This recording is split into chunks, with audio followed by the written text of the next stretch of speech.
Hi. Chapter 4 is very big, so I'm going to split it into pre-detention and detention. So, yeah, this is part 1, which will be the first part of chapter 4, and then part 2 will be the detention that you will all be looking forward to, slash getting frustrated at. So, chapter 4, Go Your Own Way, part 1. Kurt's day was once again not going. There'd been no impromptu trips to the principal's office, at least not yet. He'd had a number of moments where he'd almost slapped Blaine again. It'd been hard not to, really, after being given his detention schedule with Mr. Robertson, which meant not only missing Glee Club, but having to explain to his dad why he would be late to Friday night dinner. Blaine had been everywhere. First he was blowing on the back of Kurt's neck all throughout English. It was so distracting Kurt didn't remember anything from that hour except walking in and sitting down. A quick trip to the bathroom between classes had brought him face to face with Blaine, who'd asked if he needed any assistance. He'd been at his locker between every class as well, with his locker already open. Mr. Ferguson, the cranky old history teacher, insisted on alphabetically seating arrangements, which landed them in the front 2 rows desks next to each other. A certain booted foot took every opportunity to shuffle over and tangle itself around Kurt's ankle. When the bell rang to signal the change to 5th block, Kurt had hoped to get rid of him. No such luck. Blaine had persisted and pressed their seats together as they walked. Pressed their sides together as they walked to AB Environmental Science. His wandering hands doing their damnedest to slip into his back pocket of Kurt's jeans. Kurt was a ridiculous mixture of annoyed, starving, and horny. Starving and horny by the time lunch arrived. He'd spent the better part of environmental science half-assed because Blaine had been sucking on his pen in an incredibly suggestive manner from across the room. As soon as the bell sounded, he took off darting away from Blaine in the madness of the hallway crowd and grabbing his lunch, a small size quickly before getting a table around the corner where he'd hopefully go unnoticed. The only person he knew once again was Blaine, and he did not want to be stuck with that arrogant, lewd, sexy asshole for an entire half an hour. Trying to make the chase more difficult, baby. His forkful of greens poised on his way into his mouth, his lips pursing in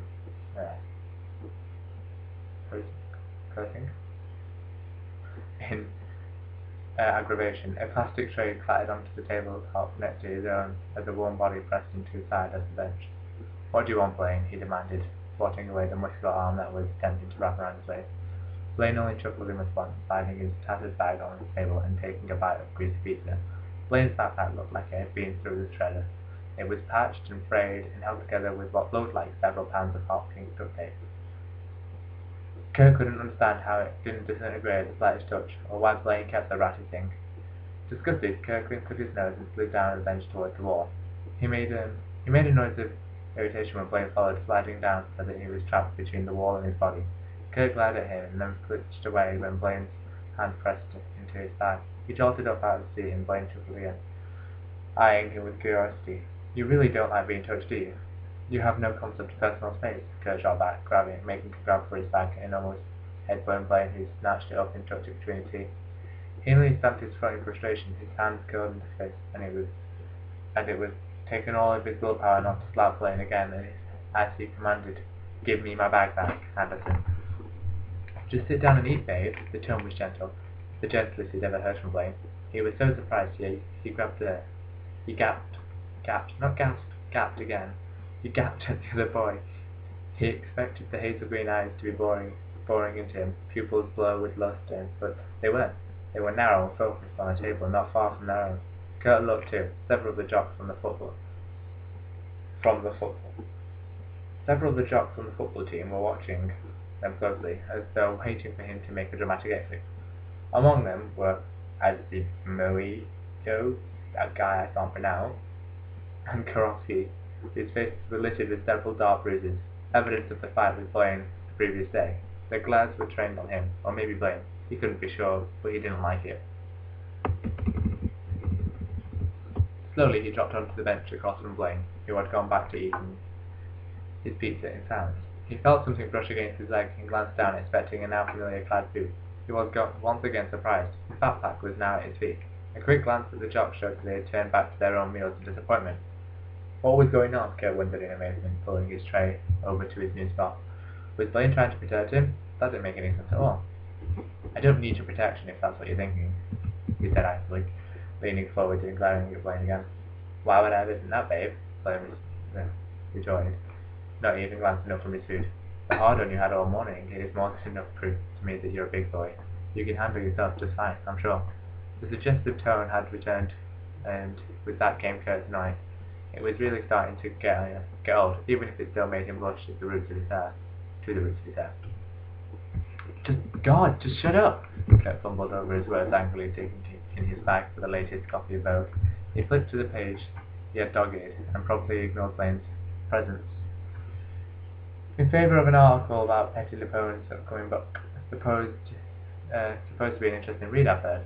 Kurt rolled his eyes and didn't bother looking up. Oh, please, like you even know who Petty LePone is. Of course I do. Same way I know your outfit is Alexander McQueen.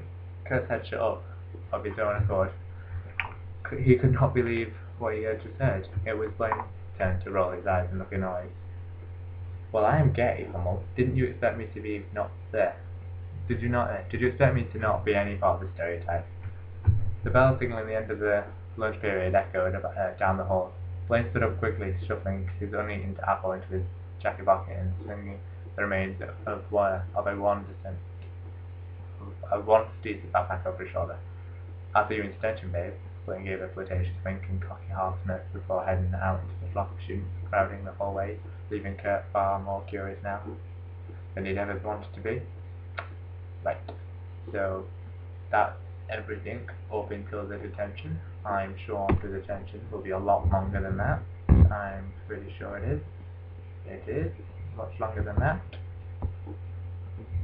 So, you know, it would make this run over the time limit if I did that now. And I think someone's coming down, so it's a good thing I'm stopping. Yay! So, yeah.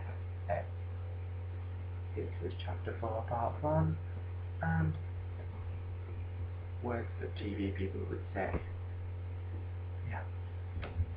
So, on to part 2.